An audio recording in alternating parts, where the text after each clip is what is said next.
Three things. First, a source of inspiration in terms of research, but also in terms of curiosity about science, but also about people. Second, a mentor because, my professional careers and some of the turning points that characterize it have been heavily influenced by EItan, directly or indirectly. But also, I consider EItan foremost a friend. So let me start with his personal memories. So this is actually the first evidence I could find of the time I spent at Tinoria. It was actually a barbecue at the Fiderish place. I think it was actually the birthday of Rashid or something like this. Mid-2003. I'm actually the guy here. Yes, I had a lot more hair at the time. You can see EItan, he was kind of hiding at the back. And you can see, of course, Rinat and Daniel, which was just a newborn at the time.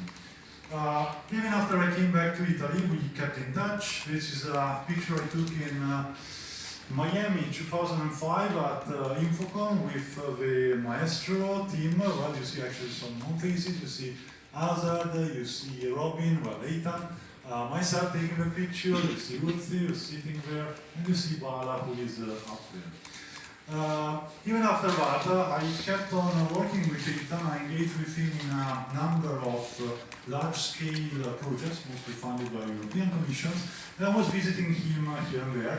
This is some memory of the first time I came here to Avignon. It was 2008, and well, besides working on some nice Ferenco problem, we actually also went a little bit around with Daniel, and you can see that actually Daniel was already going to be into technology. It was kind of pretending to have an iPhone before the iPhone actually appeared. But you can also see from his face that he was not really happy. And he was not really happy because we just had taken him away from this, which is something which, of course, he appreciated very much. Okay, now back to the serious stuff.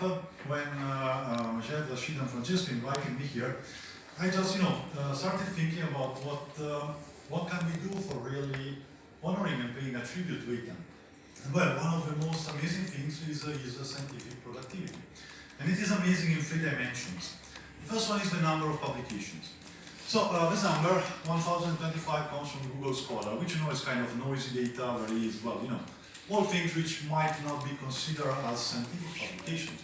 So it might not be 1025, maybe it's 900, maybe it's 850, but it's still a very large body of papers.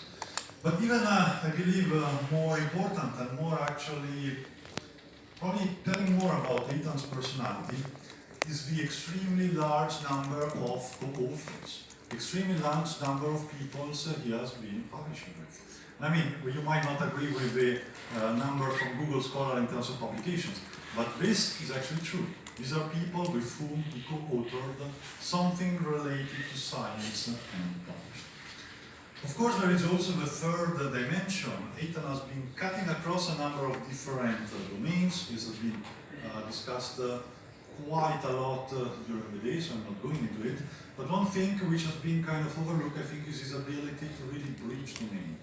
Just take a method from something and apply it to a completely different domain. Which, in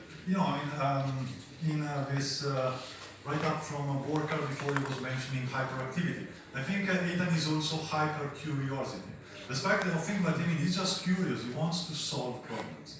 And if you take these facts together, large number of publications, extremely large number of co-authors, very different problems he's been working with, but there is one person that pops to, I'm pretty sure, everybody's mind, which is Paul Ehrlich. The famous Hungarian mathematician who lived in the first half of the 20th century. He was actually very famous for this kind of, eccentric lifestyle. He basically had no home. He would just go around, knock at the house of some poor mathematicians, stick to their place, make their life miserable until they could solve a problem and get it published. And then he would just go somewhere else. And one of the reasons Erdős is famous outside, of course, the mathematics community, is the Erdős number. The Erdős number, which is basically the distance in the collaboration network between any mathematician and Paul Erdős. Because, he was really publishing a lot with a lot of people. Now, there are a lot of facts about it. For example, the people who won the Fields Medal have a median Erdős number equal to 3. So in a sense, they are close. And being close to Erdős is considering something which is actually kind of quality metric. By the way, EItan's Erdős number is 3, if I got it correct, right?